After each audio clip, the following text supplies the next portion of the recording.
चलिए स्टार्ट करते हैं आज का सेशन।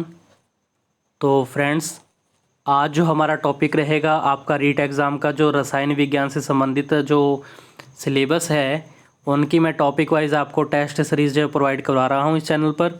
इससे पहले बायोलॉजी मैंने बिल्कुल कंप्लीट करवा दी है, जिसके 33 वीडियोज़ अपलोड हो चुके हैं।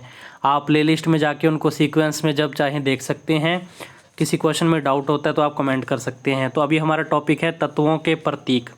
9th क्लास का चैप्टर है तत्वों के प्रतीक, ठीक है, और यौगिकों के रासायनिक सूत्र। ये 9th क्लास में आपको मिल जाएगा टॉपिक। वहीं से मैंने क्वेश्चन बनाए हैं और लगभग सभी क्वेश्चन मैंने जितने बनते थे मेरे अकॉर्डिंग 9th क्लास के इस चैप्टर से मैंने सभी को इंक्लूड कर लिया है, ठीक है भाई। चलिए देखते हैं फर्स्ट क्वेश्चन क्या है। देखिए फर्स्ट क्वेश्चन हमारे पास है, बेरियम का प्रतीक क्या है। आपको बताना है बेरियम का प्रतीक क्या है। ऑप्शन आपके सामने है BE, BA, BI या अकेला B। बेरियम का प्रतीक कौन है, तो आपका आंसर रहेगा BA। ये क्या है, बेरियम का प्रतीक है। इसके अलावा BE बेरिलियम का होता है, BI बिस्मिथ और B किसका होता है, बोरॉन का। ध्यान रखना।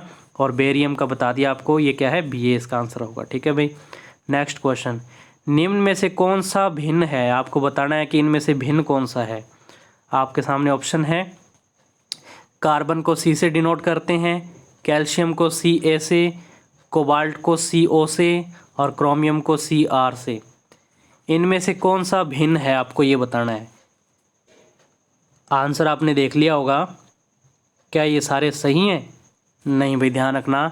ये जो कोबाल्ट है इसको ध्यान से देखो आप, इसका आंसर ये है कोबाल्ट। ये भिन्न है, मतलब कोबाल्ट को CO तो लिखा है, लेकिन यही कन्फ्यूज़न मारती है हमें। लिखने में कई बार गलती हो सकती है, लेकिन मैंने इसको ध्यान से लिखा है, इसीलिए ध्यान रखना। C के बराबर शेप का अगर O लिखा होता है, बिल्कुल सेम साइज़ के दोनों अक्षर होना, तो ये तो है कार्बन मोनोऑक्साइड जो कि गैस होती है। लेकिन कोबाल्ट जो होता है एक एलिमेंट है, इसको लिखते हैं बड़ा C, लेकिन O इसमें क्या होता है, छोटा होता है। इस बात का ध्यान रखना, बिल्कुल बारीकी वाली बात है। तो इसलिए ये रॉन्ग हो गया। यहाँ पे कोबाल्ट का पूछा था, लेकिन इन्होंने इधर क्या बना दिया, कार्बन मोनोऑक्साइड बना दिया। तो भिन्न पूछा था, तो फिर ये क्या है, भिन्न हो गया है। नेक्स्ट, निम्न में से सुमेलित कौन सा है।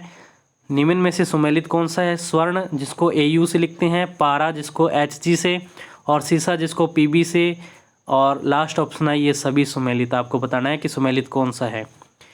AU को ऑरम बोलते हैं, HG को हाइड्रेजीरम बोलते हैं, PB को हम प्लेडमियम या इसको हम बोलते हैं लेड भी कहते हैं, ठीक है भाई।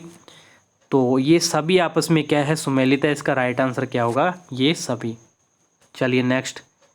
अब क्या है फ्रेंड्स, ये जो इंडेक्स है इंपॉर्टेंट है। मैंने इसको डायरेक्ट ही यहाँ पे आपको नोट करवा दिया है, ताकि आपको 9th क्लास का एक जगह पे सारे पॉइंट मिल जाए जो इंपॉर्टेंट है। मेरी तरफ से मैंने सभी पॉइंट्स को ले लिया है, ठीक है।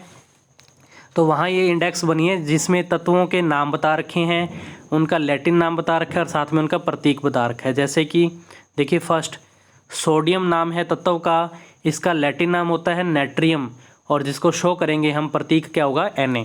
सिल्वर को किससे लिखते हैं, अर्जेंटम से, और इसकी शॉर्ट फॉर्म यानी कि प्रतीक इसका क्या होगा, Ag। सोना का लैटिन नाम है ऑरम, और इसको लिखते हैं Au से। नेक्स्ट, कॉपर का लैटिन नाम जो होता है वो होता है क्यूप्रम, और इसका प्रतीक क्या हो जाएगा, Cu। वहीं हम बात करें पोटेशियम जो होता है, पोटेशियम इसका जो लैटिन नाम है वो होगा, फ्रेंड्स ये मैंने रॉन्ग लिख दिया, ये शय नहीं है यहाँ पे, ठीक है भी, ध्यान रखना। शय तो नहीं है और लय पूरा कर लेंगे, ये बन गया कैलियम। मैं दोबारा 2-3 बार बोल देता हूँ, कैलियम कैलियम कैलियम है ये, ठीक है, ध्यान रखना। कैल्शियम नहीं है, कैलियम है। पोटेशियम का लैटिन नाम होता है कैलियम, और इसका सिंबल क्या हो जाएगा, K हो जाएगा। नेक्स्ट, आयरन की बात करें तो इसका जो लैटिन नाम है वो होता है फेरम, और इसका सिंबल क्या होगा, प्रतीक क्या होगा, Fe, इसको लिखा जाता है। नेक्स्ट क्वेश्चन, अनिलबायम का प्रतीक क्या होगा। फ्रेंड्स, ऐसा नाम कब आता है, जब तत्वों की संख्या 100 से ऊपर चली जाती है ना, 100 से ऊपर होती है, इनको हम इस हिसाब से लिखते हैं कि अनिलबायम या अनिल ट्राइम बोलते हैं, या अनिल अनियम भी बोलते हैं, वो इस हिसाब से होगा। तो अभी आपको इसके लिए बताना है सिंबल कौन सा है, प्रतीक कौन सा है। तो इसका राइट आंसर रहेगा ये, U से अन हो गया, N से नील हो गया और B से बायम, तो ये अनिल बायम नाम हो गया।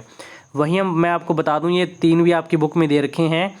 यू से अन, एन से नील और यू से फिर से अन बन जाएगा, यानी कि 101 नंबर तत्व के लिए ये काम आता है। 101 नंबर तत्व जो भी होगा उसको ऐसे लिखा जाएगा, यू एन यू से, अन नील अनियम इसको हम बोल देंगे। वहीं हम बात करें ये नेक्स्ट, ये जो यू एन टी है, ठीक है, इसको हम कैसे बोलेंगे, अन नील ट्राइयम, यानी कि ट्राइयम आता है 3 नंबर के लिए, तो 103 नंबर तत्व ये होगा, ठीक है। और वहीं हम बात करें नेक्स्ट, ये जो अन नील और क्यू यानी कि क्वाडियम इसको बोलते हैं, ये कौन से तत्व के लिए, 104 नंबर तत्व के लिए। और ये जो अन नील बाह्यम है, ये कौन से तत्व के लिए है, 102 नंबर तत्व के लिए होगा। आई होप आपको समझ में आ गया होगा, अगर कोई डाउट है तो कमेंट कर लें। नेक्स्ट क्वेश्चन, निम्न में से असत्य कथन कौन सा है। ऑप्शन आपके सामने है, आयन पर उपस्थित आवेश उसकी संयोजकता को नहीं दर्शाते। ऋण आवेश के अंत में सामान्यतः एट, आइट और आइड पश्च लगन लगते हैं। नेक्स्ट ऑप्शन है हमारे पास, धनायन के अंत में इयम लगाया जाता है।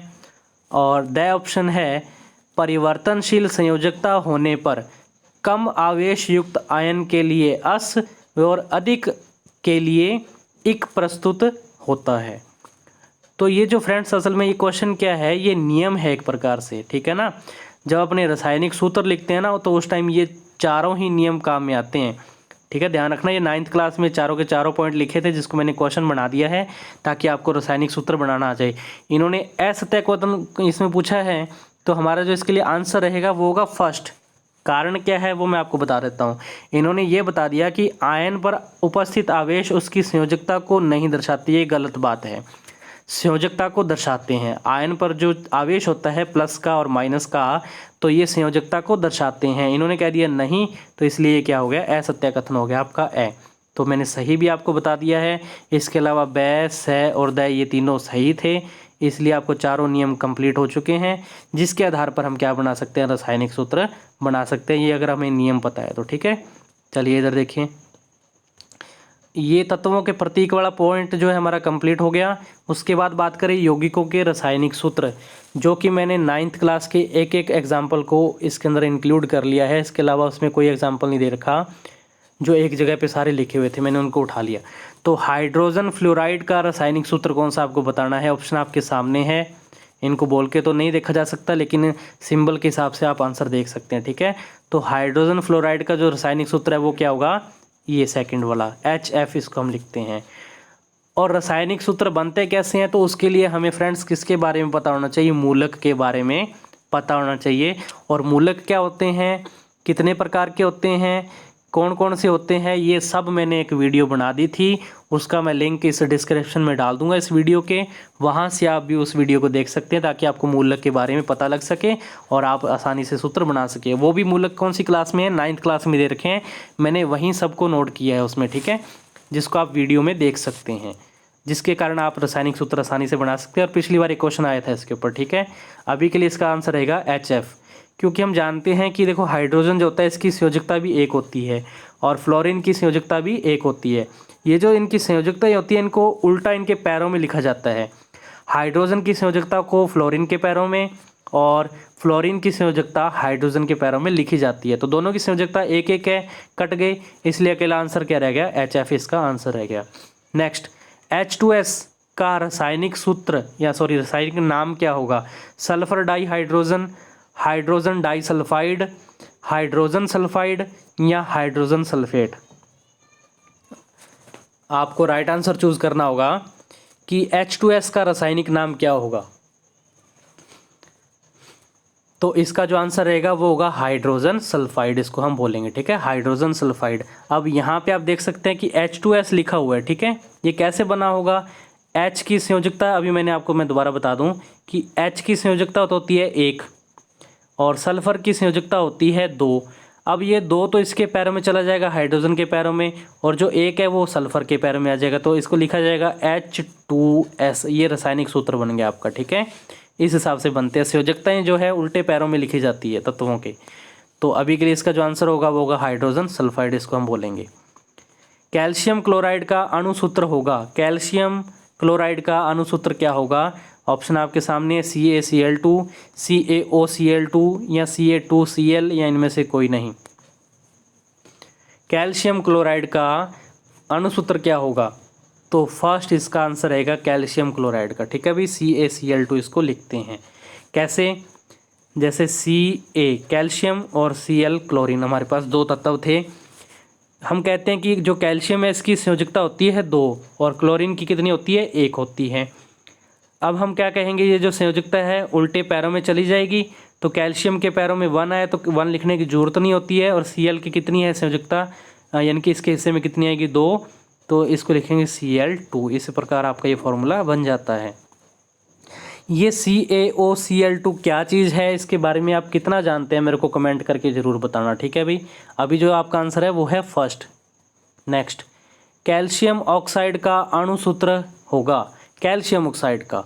तो फ्रेंड्स आप ऑप्शन देख लेना, मैं आपको आंसर बता देता हूँ। कैल्शियम ऑक्साइड का ये आंसर है। ठीक है, ये अणुसूत्र इस प्रकार लिखा जाता है, क्योंकि कैल्शियम की भी संयोजकता 2 होती है और ऑक्सीजन की भी संयोजकता 2 होती है। कैल्शियम की संयोजकता प्लस की 2 है और ऑक्सीजन की संयोजकता माइनस की 2 है, आपस में कट हो जाएंगे और फिर इसका हम कहेंगे कि इसका फाइनल आंसर क्या रहेगा? कैल्शियम ऑक्साइड रह जाता है। नेक्स्ट, बेरियम सल्फेट, सॉरी मैंने इसका आपको आंसर बता दिया। BaSO4 का रासायनिक नाम बताना था, तो इसका जो आंसर रहेगा वो होगा बेरियम सल्फेट, इसका आंसर हो जाएगा भाई। ठीक है, चलिए नेक्स्ट, नोट करने वाली क्या चीज़ है? मैंने 2 सीधे जो आपके 9th क्लास में दे रखे थे फॉर्मूले, सीधा इनको नोट कर लिया है। एल्यूमिनियम सल्फेट के लिए ये फॉर्मूला और अमोनियम कार्बोनेट के लिए ये वाला फॉर्मूला इंपॉर्टेंट है, इसलिए मैंने इनको अलग से नोट कर लिया है। इन दोनों को भी अच्छे से रीड करना आप। नेक्स्ट क्वेश्चन, आयनिक पदार्थ अम्ल व क्षार जल में विलय होकर आयनों में टूट जाते हैं, जो क्रिया में एक इकाई की तरह भाग लेते हैं। आयनिक पदार्थ अम्ल व क्षार जल में विलय होकर आयनों में टूट जाते हैं, जो क्रिया में एक इकाई की तरह भाग लेते हैं। उनको क्या कहा जाता है? मिश्र धातु, उपधातु, मूलक या लवण? तो इनको हम फ्रेंड्स मूलक बोलते हैं, ध्यान रखना, इसका आंसर रहेगा मूलक। ये मूलक की परिभाषा है, अच्छे से याद करना। 9th क्लास का ये टॉपिक है, जिससे संबंधित मैंने जो रासायनिक सूत्र थे वो सारे इस जो टॉपिक में इंक्लूड कर लिए हैं। और ये थी आपकी आज की इम्पोर्टेंट वीडियो, और टॉपिक था हमारा इसमें क्या? तत्वों के प्रतीक और यौगिकों के रासायनिक सूत्र। मूलक जो हैं उनके बारे में अगर आपको देखना होगा तो डिस्क्रिप्शन में उस वीडियो का मैं लिंक दे दूँगा आपको। मिलते हैं नेक्स्ट वीडियो में नए टॉपिक के साथ, तब तक के लिए धन्यवाद।